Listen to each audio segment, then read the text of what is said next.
오늘 하나님의 말씀 빌립보서 2장 5절부터 11절까지 함께 보시겠습니다. 개정개혁으로는 우리 같이 한번 한 목소리로 읽겠습니다. 스크린에도 나오고 또 성경 가지고 계신 분들 펴셔서 오늘 이 말씀 참 중요한 말씀이니까요. 2장 5절부터 11절까지 함께 한 목소리로 또박또박 같이 소리를 맞추어서 읽어보겠습니다. 자, 시작. 너희 안에 이 마음을 품으라. 곧 그리스도 예수의 마음이니 그는 근본 하나님의 본체시나 하나님과 공동됨을 취할 것으로 여기지 아니하시고 오히려 자기를 비워 종의 형체를 가지사 사람들과 같이 되셨고 사람의 모양으로 나타나사 자기를 낮추시고 죽기까지 복종하셨으니 곧 십자가에 죽으시니라. 이러므로 하나님이 그를 지극히 높여 모든 이름 위에 뛰어난 이름을 주사 하늘에 있는 자들과 땅에 있는 자들과 땅 아래에 있는 자들로 모든 무릎을 예수의 이름에 꿇게 하시고 모든 입으로 예수 그리스도를 주라 시인하여 하나님 아버지께 영광을 돌리게 하셨느니라. 아멘. 제가 세 번역으로 또 한번 읽어드리겠습니다. 잘 들어보시기 바랍니다. 여러분 안에 이 마음을 품으십시오. 그것은 곧 그리스도 예수의 마음이기도 합니다. 그는 하나님의 모습을 지니셨으나 하나님과 동등함을 당연하게 생각하지 않으시고 오히려 자기를 비워서 종의 모습을 취하시고 사람과 같이 되셨습니다. 그는 사람의 모양으로 나타나셔서 자기를 낮추시고 죽기까지 순종하셨으니 곧 십자가에 죽기까지 하셨습니다. 그러므로 하나님께서는 그를 지극히 높이시고 모든 이름 위에 뛰어난 이름을 그에게 주셨습니다. 그리하여 하늘과 땅 위와 땅 아래에 있는 모든 것들이 예수의 이름 앞에 무릎을 꿇고 모두가 예수 그리스도는 주님이시라고 고백하여 하나님 아버지께 영광을 돌리게 하셨습니다. 아멘.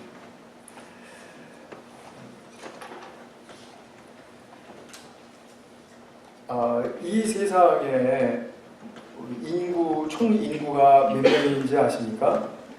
75억 정도 된다라고 그렇게 알려져 있습니다. 그 중에 25억, 한 3분의 1 정도 되는 숫자가 우리가 지금 예배하고 있는 이 예수님을 주로 또 구주로 고백을 하고 있다고 그렇게 알려져 있습니다.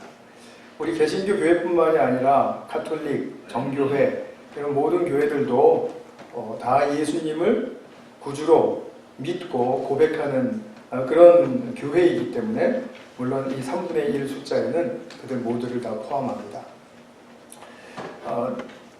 이렇게 많은 사람들이 예수님을 주님이시다, 구주시다 라고 이렇게 고백할 수 있게 하는 그 예수님의 놀라운 역할 그리고 또 능력 대단한 것이죠. 예수님의 존재의 가치가 아주 굉장히 크시다라는 그런 말씀이죠. 실제로 우리 기독교, 교회, 그리고 또 모든 성도의 모임, 기독교 정신, 기독교 문화 이런 모든 것들은 예수님 한 분 때문에 발생을 했고 지난 2000년 동안 계속해서 존재해 왔습니다. 처음에는 12사도로부터 시작을 했지만 지금은 글쎄요 그 진위를 우리가 어떻게 판단할 수 있겠습니까마는 25억이라는 숫자가 예수님을 주님이라고 믿습니다. 우리가 한 가지 기억해야 될 것은 뭐냐면 예수님이 무시되거나 또는 예수님을 거부하면 그 어떤 교회가 강력해 보이고 좋아 보이고 또 경건해 보일지라도 그것은 종이호랑이와 같은 그런 무의미함을 만나게 됩니다. 우리 이 찬양에서도 우리 성가대 찬양에서도 말씀하셨죠. 고백했죠. 하나님께서 촛대를 옮기시는 그 교회가 있다라는 거죠. 예수님께서 그 존재의 가치를 인정받지 못하고 또 그 예수님의 방식을 따라가지 않으면 벌을 받아서 그 교회가 종이호랑이와 같이 되는 것이 아니고 자연스럽게 그렇게 되는 거라 이거죠. 그거는 세상에서 모든 것에서 일어나고 있는 뭐 예외 없는 그런 현상이라는 거죠. 모든 것이 다 쇠했다가 또 사라지고 쇠했다가 사라지고 이렇게 하니까요. 그래서 오늘 우리가 이렇게 예배를 드리고 이곳에 와 있다는 사실에 대해서 우리가 한번 좀 새롭게 경각심을 좀 가질 필요가 있습니다. 그리고 오늘 우리가 예배를 통해서는 사랑의 길에 대한, 예수님의 사랑의 길에 대한 결단이 정말 있어야 된다라는 그 사실을 먼저 좀 말씀드리고 싶어요.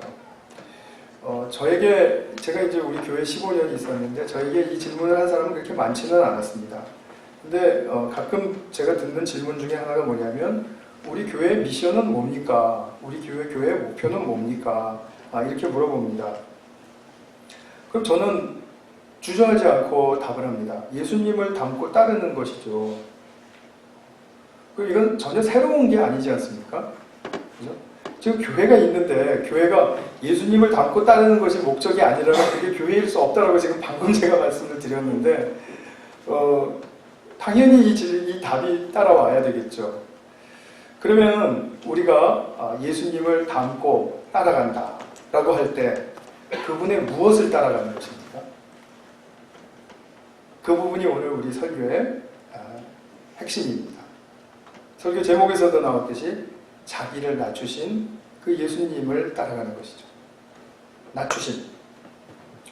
근데 이 낮아짐에는 그냥 무작정 내가 잘못했다, 뭐 내가 당신을 섬기겠다, 뭐 내가 이렇게 들어주겠다 이런 어떤 무작정 낮아짐을 의미하는 게 아니고 아버지께 대한, 그러니까 아버지의 말씀과 아버지의 뜻에 대한 순종, 즉 창조주 아버지의 뜻을 따르기 때문에 그 결과로 낮아진다라는 그런 진수가 여기 들어 있습니다.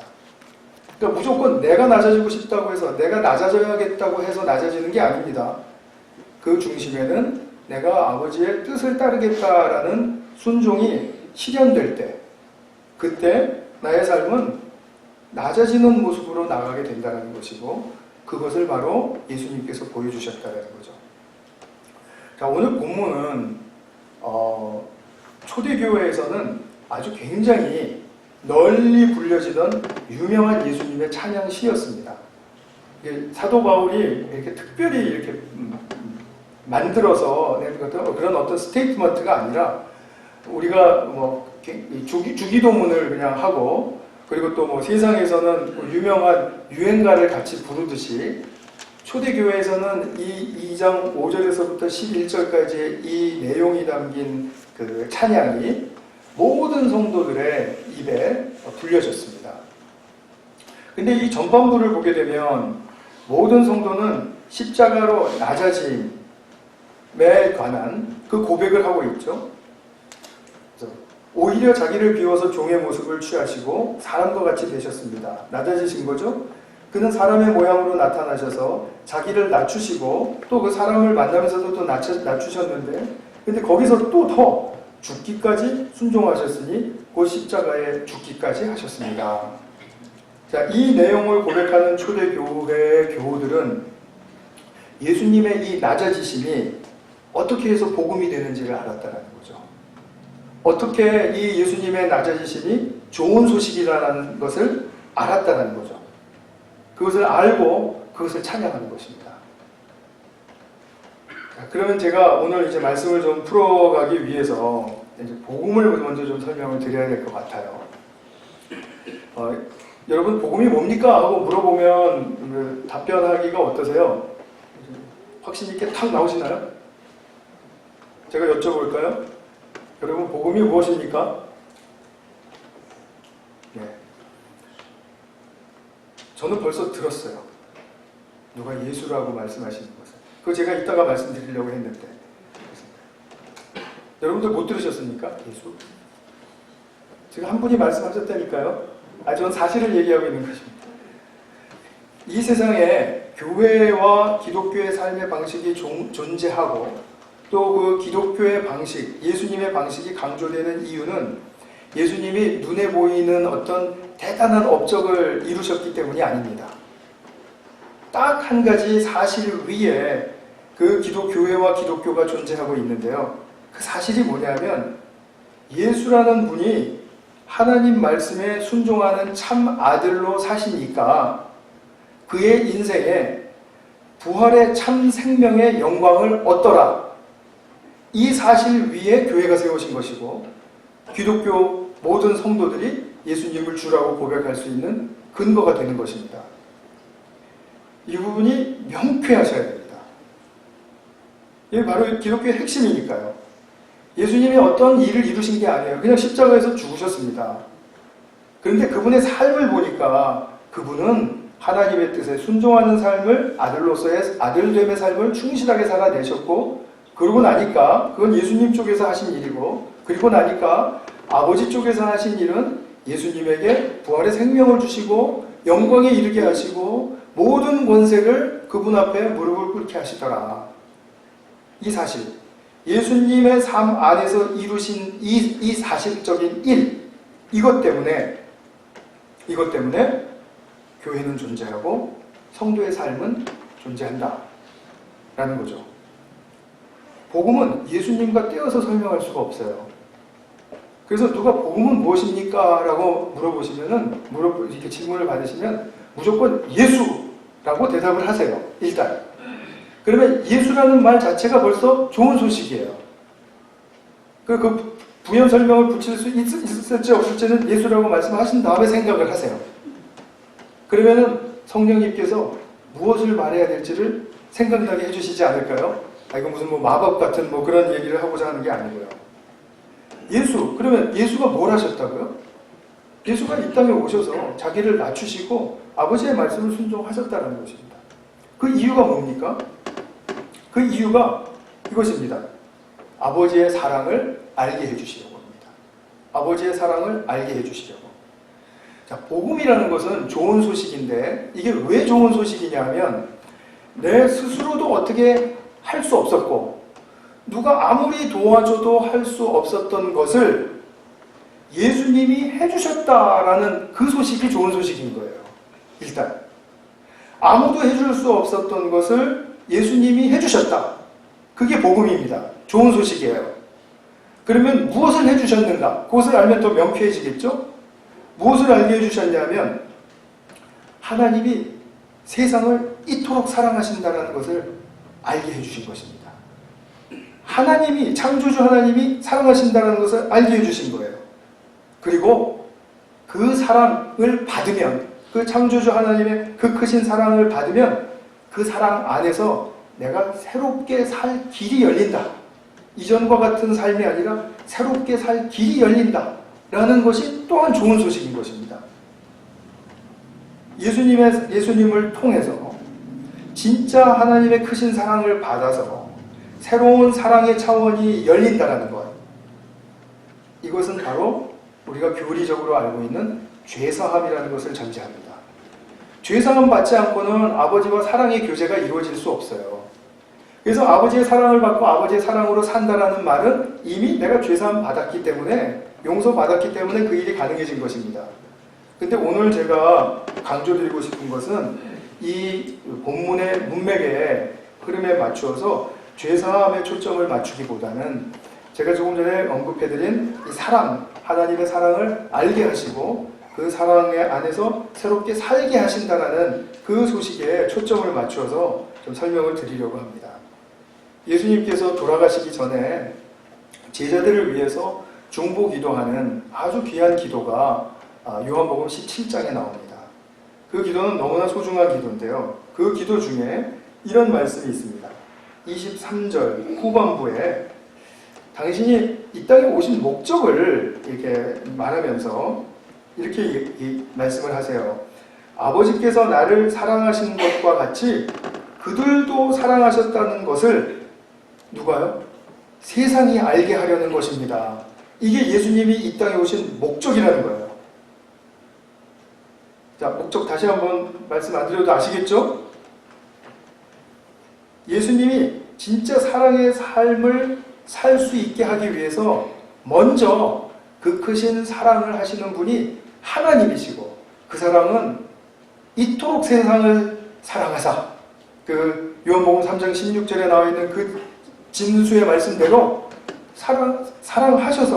사랑하셨기 때문에 그 사랑을 내가 알게 해주려고 왔다. 알게 해주려고. 여러분, 하나님의 그 크신 사랑을 예수님을 통해서 아시게 되었습니까? 복음을 들으신 거예요. 복음을 들으신 겁니다. 그것을 거부하고 받아들이고는 그 다음 문제예요. 들으셨느냐? 네, 그걸 들었으면 들었다고 말씀하실 수 있어요. 그러면 거부하셨느냐? 받아들이셨느냐? 그렇게 또 물어볼 수 있겠죠? 그거는 스스로 대답을 하시기 바랍니다. 세상이 알아야 할 정확한 포인트를 예수님께서 지적해 주신 거죠. 아버지께서 예수님을 사랑하시니까 같이. 그래서 예수님은 침례 받으실 때 뭐라고 선포되었습니까? 하나님의 말씀이. 이는 내 사랑하는 자요 나 기뻐하는 아들이다. 하나님께서 예수님을 향해서 그렇게 선포의 말씀을 하셨습니다. 그렇게 예수님을 사랑하고 기뻐하시는 것과 같이 저희도 그렇게 사랑받는 자임을 알게 하시려고. 굉장히 단순한 말이죠. 근데 너무 중요한 말입니다. 왜냐하면 사람들은 하나님의 사랑을 떠나서 하나님이 그토록 우리를 참 사랑으로 사랑하신다는 사실을 몰랐기 때문입니다. 어느 한 사람도 예수님이 말씀해 주시기 전에 이것을 안 사람이 없습니다.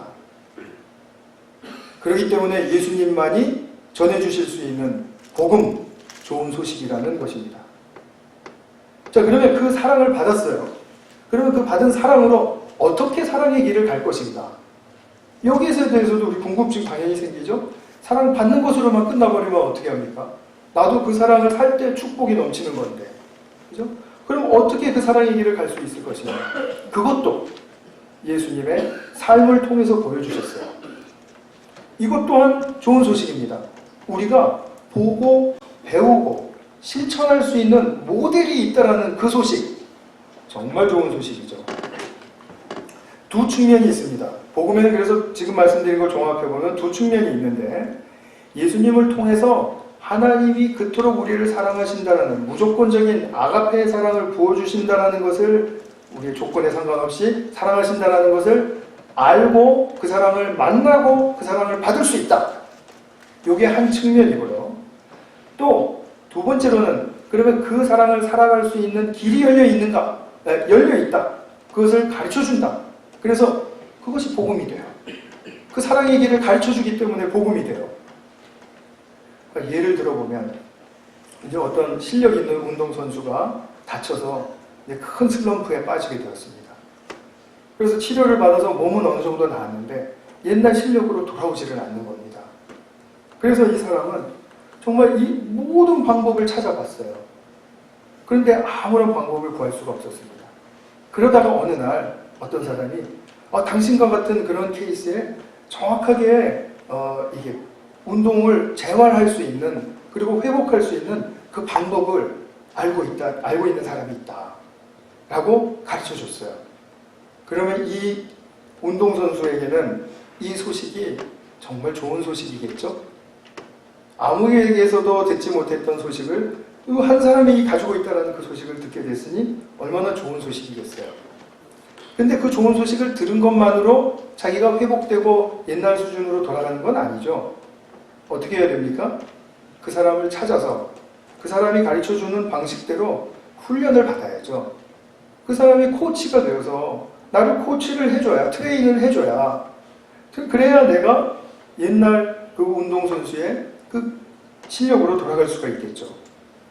그러니까 그 방법을 알았다, 있다라는 것을 알았다. 그것과 더불어서 그 방법을 내가 어떻게 훈련해서 나의 것으로 만들 것인가. 우리는 자, 이제 그 사랑을 알았습니다. 그럼 그 사랑을 어떻게 실천하면서 살 것인가. 예수님이라는 코치가 계신다. 좋은 소식이죠. 좋은 소식은 여기까지입니다. 자, 그럼 이런 좋은 소식을 들었을 때 어떤 생각이 드실까요? 여러 가지 생각이 드실 수 있을 것 같아요. 제가 여러 가지 많이 생각해 봤습니다. 아니, 그럼 사랑받고 사랑하기 싫어하는 사람이 있냐? 다 사랑받고 싶어 하는데 사랑스럽게 그런 말을 하냐? 그런 사람도 있을 수 있을 것이고. 사랑 타령 하는데 사랑이 모든 인생 문제 다 해결해 주냐? 여러분 어떻게 생각하세요? 사랑이 모든 인생 문제 해결해 줍니까? 확답을 듣고 싶습니다. 아니 저는 이해해요, 이해. 아니 뭐 그럼 저는 뭐 대단해서 이해라고 대답할 수 있는 사람이라는 게 아니고요. 이 문제는 알고 나면 이해입니다. 그래서 제가 이런 말씀을 좀 드리려고 하는 게 아니고요. 이런 질문이 있을 수 있다는 거죠. 그분 사랑이 온전하다고 치자. 그 사랑을 받았다고 치자. 자, 그럼 그 사랑 받으면 참 사랑할 수 있는가? 조금 전에 말씀드린 대로 예수님 보고 배우면 참 사랑할 수 있습니다. 그런데 계속해서 우리는 교회생활 10년, 20년 하면서도 이 질문에 대해서 자신이 없습니다. 참 사랑이 되느냐라는 거죠. 아마도 이런 질문을 하는 사람은 하나님의 사랑은 알지만 사랑하기에는 종종 실패하기 때문에 아마 좌절감과 또 회의적인 그런 마음이 있기 때문에 그렇게 묻는 것일 거라고 생각이 들어요. 근데 바로 이 지점에서 우리가 머물고 있으면 교회는 복음의 능력을 경험할 수가 없습니다. 아는 건 아는 건데요. 그리고 잠시 기뻤던 거는 인정하겠는데 능력은 나타나지 않습니다. 그 사랑의 능력이 도대체 어떻게 나타나는지를 우리는 알 수가 없다는 거죠. 아니 경험을 하지 못하면 이 능력이 나타나지 않는다는 거죠. 받은 사랑으로 우리가 살아가는 길은 전제가 이것입니다. 자기의 가치관, 무엇이 중요한가 하는 그 우선순위를 매기는 가치관, 그리고 자신의 삶의 방식, 또 사고 방식 이런 것을 변화시켜가지 않으면 받은 사랑은 있을지 몰라도 사랑하는 것은 불가능해요. 얘는 나의 방식으로 자꾸 하려고 그러면 이게 계속 실패하는 수밖에 없다라는 거죠. 그래서 우리의 속사람이 변화되지 않고는 불가능하다. 이런 말씀을 제가 늘 드리는 것입니다. 근데 그러면 참 사랑이 가능한 길이 있는가? 있습니다.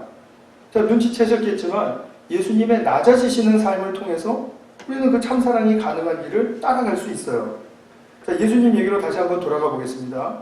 예수님은 아버지의 사랑을 받으셨어요. 그 온전한 사랑을 액면 그대로 더도 아니고 덜도 아니고 그대로 받으셨어요. 그 사랑이 너무 당신을 즐겁게 하시고 그리고 그 사랑 때문에 삶의 활력이 있습니다. 그래서 아버지께서부터 받은 그 사랑으로 이제 내가 다른 사람도 저렇게 사랑을 알게 해줘야 되겠다. 또 사랑의 길을 갈 수 있도록 도와줘야 되겠다. 라는 그런 섬김의 마음으로, 섬김의 태도로 사람들을 사랑해 주셨어요. 그런데 아버지의 사랑을 입게 하려고 섬기고 애쓰시는 그분의 삶이 그분의 이제 결국은 삶의 방식으로 돼버린 거죠. 어떤 방식으로 되냐면 낮아지지 않고는 이 사랑이 전달될 수가 없다는 사실을 증명하신 거죠. 나는 하나님의 아들이야. 나는 아버지의 사랑을 다 잘 알아. 100% 알아. 그러니까 아버지의 사랑을 받고 그렇게 살아. 라고 말하는 것으로 그 사람이 아버지의 사랑을 알게 되고 아버지의 사랑의 길을 가게 되지 못하더라는 거죠. 어떻게 할 때만 그것이 가능해집니까? 그것을 아는 사람이 낮아져서 그 사람의 수준에까지 낮아져서 아니면 그 사람이 거부하면 더 낮아져서 그렇게 해서 이 사랑이 진짜야. 너도 사랑받을 수 있어. 라고 섬겨주고 도와줄 때 그 사랑의 진심이 전달된다는 겁니다. 사랑을 하는 사람이 낮아질 때 사랑의 진심은 전달되는 것입니다. 사랑하는 사람이 어떤 그 높은 자리에 있을 때 그리고 거기에서 머물면서 그것을 버리지 않으려고 할 때 그 사람의 사랑은 그 누구에게도 전달되지 않는다라는 거죠. 나의 어떤 부모님이나 또는 스승님이나 또는 뭐 직장의 보스나 또는 지도교수나 나를 인도하고 이끌어주는 그런 위치에 있는 분들이 자신에 대한 프라이드가 굉장히 강해요. 무슨 말씀은 뭐 이렇게 좀 부드러워지는 것 같아서 자유스러워지는 것 같아서 이렇게 농담 이렇게 했는데 굉장히 얼굴이 경색이 되고 너 나 무시한 거야? 딱 이렇게 말하고 그런 프라이드가 강한 분이고 또 어떤 때는 고압적이고 어떤 때는 폐쇄적이고, 저분이 도대체 나한테 열려 있는지 안 열려 있는지 잘 모르겠어. 폐쇄적이고 명령적이고. 그렇게 한다면 그분이 나를 사랑한다라고 하는 말은 그냥 그렇게 말씀을 하시니까 내가 이해는 할 수 있을지 몰라요. 사랑하는 것 같아요. 나도 뭐 날 이렇게 도와주고 하니까 사랑하죠. 이렇게 인정할 수 있을지 몰라요.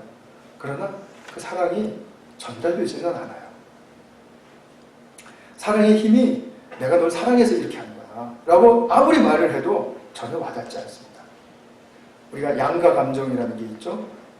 부모님이 나를 막 야단치시고 막 할 때 정말 사랑해서 저러시는 건가? 사랑하면서 그러는 것 같기는 한데 근데 계속 그 사랑은 안 전달돼요. 그래서 부모님이 솔직한 마음으로는 좀 미운데 또 그렇게 미워한다라고 또 내가 표현을 할 수는 없어요. 왜냐하면 부모님에게 거역하는 일이 되니까. 그래서 계속 그 사이에서 왔다리 갔다리 해요. 그걸 양가 감정이라고 하잖아요. 우리가 이런 양가 감정에 휩쓸려 있는 경우가 무척 많습니다. 사랑한다고? 아닌 것 같은데. 아닌 것 같은데? 또 어떻게 보면 사랑하는 것 같고 아주 알쏭달쏭하게 이렇게 한단 말입니다.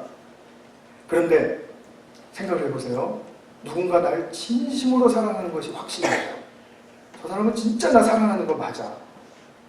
그렇다면 분명히 그가 나를 찾아서 나의 자리에까지 내려왔다라는 뜻입니다. 그렇게 하지 않고는 사랑이 전달되지 않습니다. 그리고 나는 그 사람에게 또 더 가까이 가고 싶은 마음이 생길 거예요. 단체 톡방을 이렇게 보더라도 그 사람이 글을 올리면 이 사람이 글을 올렸네 하고 더 보고 싶어질 거예요. 나를 사랑하는 사람이 나타나면 나는 그에게 더 가까이 가고 싶어지는 거죠. 그게 사랑 아닙니까? 근데 교회나 사회에서 우리 크리스찬 리더들이 여기에 대해서 어려움을 굉장히 많이 겪고 있다는 사실을 아시죠? 도무지 내가 생각해도 사랑하는 사람 같지가 않은 거예요. 어떨 때 사랑하는 마음은 굴뚝 같은데 사랑하는 사람 같지가 않아요. 왜냐하면 내가 그 사람의 그 자리에까지 내려가지질 않았으니까. 그리고 또 그 상대도 마찬가지예요. 상대도 내려왔다고는 하는데 별로 내려온 것 같지가 않아요. 그러니까 저 사람은 뭐 사랑하는데 별로 사랑이 그렇게 와닿지 않아요. 여러분 죄송합니다. 바로 그게 저의 모습입니다.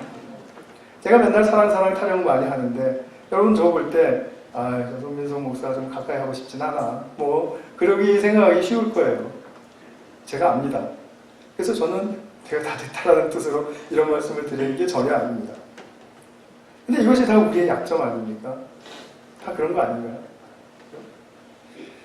근데 우리가 주님의 삶을 보면 당신이 받으신 그 아버지의 사랑으로 살아가실 때 어떻게 사랑하셨길래 그 사랑이 전해지는가?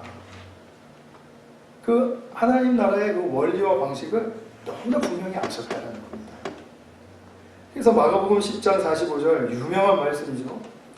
인자는 섬김을 받으러 온 것이 아니라 섬기러 왔으며 섬기러 많은 사람을 구원하기 위하여 많은 사람에게 하나님의 사랑을 알게 하고 또 그 사랑의 길을 살게 하시려고 구원하기 위하여 오셨는데 치를 몸값으로 자기 목숨을 내주러 왔다. 이렇게 말씀하시는 거죠. 이 삶의 방식을 통해서만 사랑이 전달되니까요.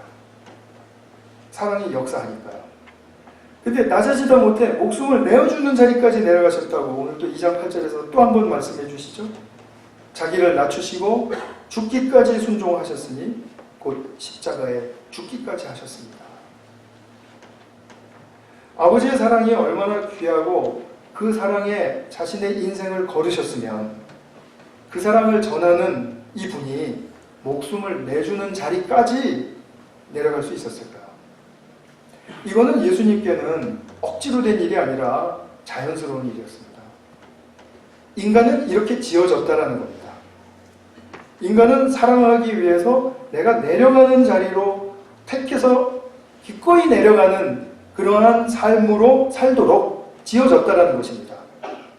예수님만 그렇게 사시는 것이 아니고 우리 모두가 참 아들이고 참 딸이면 이렇게 살 수 있다는 것을 보여주신 것입니다. 근데 이 세상 모든 사람에게 이렇게 내려가서 목숨을 내주기까지 사랑하라 이렇게 예수님 차원까지는 안 가셔도 돼요. 자신이 기르시는 자녀가 있다면, 자식처럼 돌보는 남편이 있다면, 또는 아내가 있다면, 또는 부모님이 봉양해야 할 부모님이 계시다면, 또는 내 학교에서 섬겨야 할 학생들이 있다면, 내가 여기까지 내려가는 것은 예수님을 보고 배워야 할 바이다 라는 사실을, 그것이 복음이라는 사실을 우리는 알아야 되는 거죠. 예수님이 이 십자가에 죽기까지 낮아지시는 이 실질적인 그 과정들은 굉장히 모질고 그리고 비참하고 그리고 잔인한 것을 하셨어요. 근데 그것이 그렇게 느껴질지라도 예수님은 이게 실패의 길이 아니고 이것이 바로 사랑의 승리의 길이라는 사실을 아셨기 때문에, 그렇기 때문에 정말 아버지의 말씀에 순종하면서 자신이 그 히브리서 12장 2절에 나온 말씀처럼 십자가 앞에 있는 즐거움을 내다보시고 그 모든 것을 참으시면서 인내하셨다. 그리고 십자가를 지셨다라고 말씀하시는 것입니다. 그러니까 내려가야 승리한다라는 이 원리와 방식은 하나님 나라의 방식으로서 이 세상 것과는 완전히 업사이드 다운이죠. 하나님 나라의 업사이드 다운의 이 방식을 예수님은 알고 계셨고 이 하나님의 나라를 이 땅에 세우시기를 원했던 거죠. 그 말은 우리 모두가, 예수님을 따르는 우리 모두가 그 방식대로 살아가기를 원하셨다는 거죠. 그러니까 2장 9절에 그러므로 하나님께서는 그를 지극히 높이시고 모든 이름 위에 뛰어난 이름을 그에게 주셨습니다. 누가요? 하나님 아버지께서. 세상에서는 높아지고 그리고 높아졌으면 떨어지지 않는 것이 성공이라고 믿습니다. 그런데 그런 믿음은 하나님 나라에서는 허구입니다. 원래 인간에겐 누구보다 높은 자리가 없습니다. 우리가 지어질 때 이 피조세계에 우리가 살고 있는 이 세상에는 누가 누구보다 높고 누가 누구보다 낮은 그런 자리가 없습니다. 근데 우리는 스스로 만들어 놓은 거예요, 높은 자리를. 그리고 거기에 올라가서 떨어지지 않는 게 성공이라고 스스로 믿고 있어요. 그러니까 하나님 나라 관점에서 보면 뭡니까? 거짓이고 허구이죠. 허상을 따라가는 거라 이겁니다. 그래서 우리에게 물론 직위라든지 직분은 있습니다. 그래서 직위와 직분이 있는 이유는 뭐냐면 그 직분에 주어진, 그 직위에 주어진 섬김의 일을 통해서 내려가는 것을 연습하라는 거예요. 내려가는 것을. 그래서 자기가 상대보다 높아지는 게 결코 성공이 아니라는 사실. 내가 밑에 좀 속된 말로 깔았다. 그럼 내가 좀 좋아졌구나. 이렇게 생각할 필요가 전혀 없다는 거죠. 오히려 내가 더 밑으로 내려가서 섬겨야 될 사람들이 더 많아졌구나. 도와줘야 될 사람들이 내가 더 많아졌구나. 거기에 대한 책임감이 있어야 된다는 거죠. 오히려 예수님처럼 내가 함께 사람들의 그 아래로 내려가는 것이 성공의 길입니다. 여러분, 예수님 믿으시면 성공합니다. 근데 높이 오르는 그런 성공을 말하는 게 아닙니다. 그 크신 사랑, 그 진수를 받고 주님의 낮아짐의 길을 따를 때 사랑이 되네? 내 삶에서도 사랑이 역사하네? 와, 사랑의 승리이죠. 이것이 예수님 믿으면 우리가 성공하는 비결이죠. 좀 가혹하게 들리실지 모르겠습니다만 예수님 믿으면 행복해집니다. 부를 얻고 삶이 편해져서가 아닙니다. 사랑받을 뿐만 아니라 사랑하는 것이 가능해진다는 것을 역시 여기서도 체험하기 때문에 행복해지는 것입니다. 사랑만큼 우리에게 행복을 크게 가져다 주는 것이 없습니다. 내가 사랑을 할 수 있는 존재가 된다는 사실에 대해서 경험하시면 경험하실수록 나는 그 삶을 더 살고 싶어지지. 결코 이 사랑하는 거 이거 힘들어서 못하겠네 이렇게 되지 않습니다. 왜냐하면 내가 이 사랑하는 게 너무 행복하기 때문이에요. 내가 자존심 좀 죽여보고 내가 자아를 좀 죽여보고 저 사람에게 한번 맞춰보고 그렇게 했더니 처음에는 좀 빈정이 상하는 것 같았는데 그 결과는 진짜 아름다운 결과, 아름다운 관계에 꽃이 피는 결과가 나타나니까 행복해지는 거죠. 예수님 믿으면 이것도 가혹하게 들리실지 모르겠습니다. 삶이 한결 쉬워집니다. 고난이 안 닥쳐서, 어려운 문제가 안 닥쳐서가 아닙니다.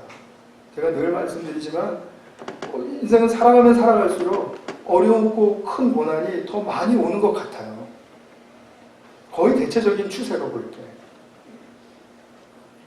근데 그런 것이 안 닥쳐서 우리가 한결 쉬워지는 게 아니고요.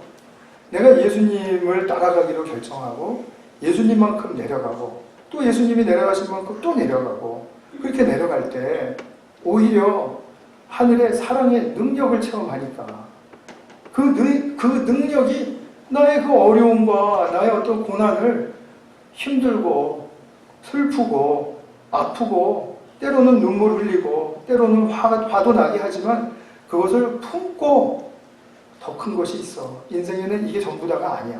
하고 더 큰 것을 그렇게 품고 나갈 수 있도록 하는 그런 능력을 경험하기 때문이에요. 그래서 우리 빌립보서 2장을 보시면 우리 지난 시간에도 보셨습니다만 2장 1절을 우리가 조금은 if로 해석하지 말고 because로 해석하자고 말씀드렸죠. 자, 보겠습니다. 성도에게는 격려가 있습니다. 사랑의 위로가 있습니다. 성령의 교제가 있고 동정심과 자비가 있습니다. 형용할 수 없을 정도로 그렇게 풍성하게 있습니다. 그렇기 때문에 우리는 한 마음을 이룰 수 있고 경쟁심이 아닌 겸손으로 남을 낮게 여기고 다른 사람의 일도 돌볼 수 있다는 그 말씀 우리가 지난주에 보셨죠.